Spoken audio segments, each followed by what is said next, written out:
Happy holidays, everyone. Richard from Foresight Video here. I'm in my new home, if you can believe that. Pretty freaking awesome. I did the big thing, bought a home. Buying a home comes with some caveats. You got to know how to work on your own stuff. And I know as musicians, you watch my channel. If you're a musician like me, you probably grew up in a bad situation, broken home, what have you. And maybe you didn't learn all the things you wanted to learn to help you in your day-to-day life or help you do repairs and simple things. So that's kind of what this video series is going to be about. Just as I go through and fix things in my new place, which we'll talk about later. New place is great. I'm going to take you with me and show you how to do it. Things that I've learned on my own, usually, most of the time. And hopefully it helps some of you guys out. So if you're into that sort of thing, then hang out, watch these videos. Let's get to it. Alright guys, today we're fixing a switch on our fan. As you can see, there's no pull in the center.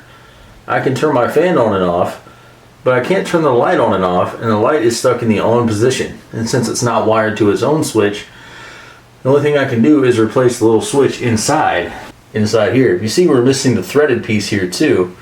This little center piece is held on by two little screws, which I've already sort of taken one out. There's the second one.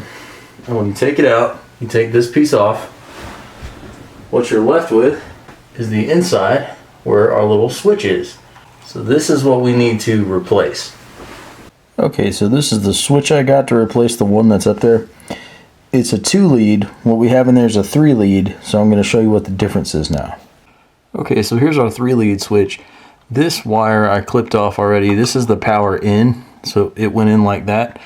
And then there's 2 stages to on, which means it would turn on probably these 2 lights and then these 2. I'm a simple guy. I only want one light on or off. I want this all on at once or off, because I'm going to be using my lamps most of the time anyway.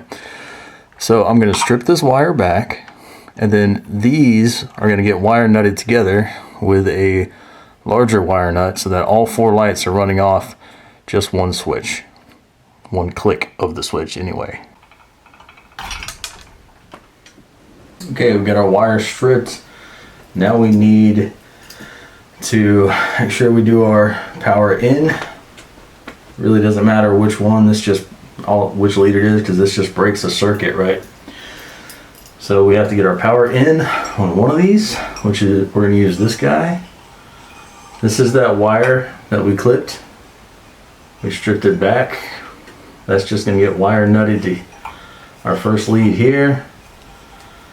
When you're using wire nuts, you want to make sure that you get it all the way up in there and get it tightened down. I like to get it to where it starts to pull on the actual plastic of the wire. There we go. Then, unhook our old switch completely. That's trash now. We're going to hook up all 4 of our lights to this one lead here. We're using a bigger wire nut to hold all these together. It does get a little bit fiddly. So you want to make sure you get them all together. Get them all jammed up in there. And get that nut thread down on all of them. Like so. There we go. Now, our switch has this threaded side here. There, you take that off, this little threaded nut. The cap to all your wiring, you put your pull switch through there like it's supposed to go. You put the threaded part of the switch through there. You put this back through on this side, right back on the switch.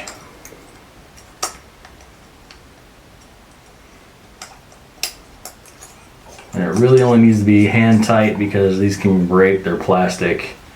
I'm sure you can get a better one. I didn't. This thing was like $6. So tuck your wiring up in there as best you can.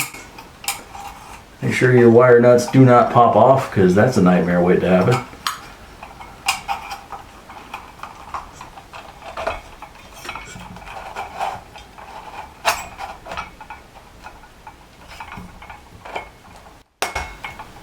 Clicks in place. And now we have a light switch. Let's see if it works. Don't forget to put your screws back in the side of that. Alright, I'm going to turn down the exposure here. Let's turn it on. There we go. We have our light switch all nice and hooked up. This bulb was already blown. I'm going to replace some of the LEDs anyway. So that is set. I just have to get me a little hanger switch like this, little knob there to pull. And I'll be good to go. You know, hope this helps some of you guys. Real simple. We replaced our 3-way double selector with just a single selector, 1 pull switch, so that it's easy. I'm not having to pull this 2 or 3 times every time I want to turn the light on or off. And my fan works under its own separate switch, which is cool with me. So thanks for watching, everybody. Hope this helps some of you guys out, and I will see you next time. Later on.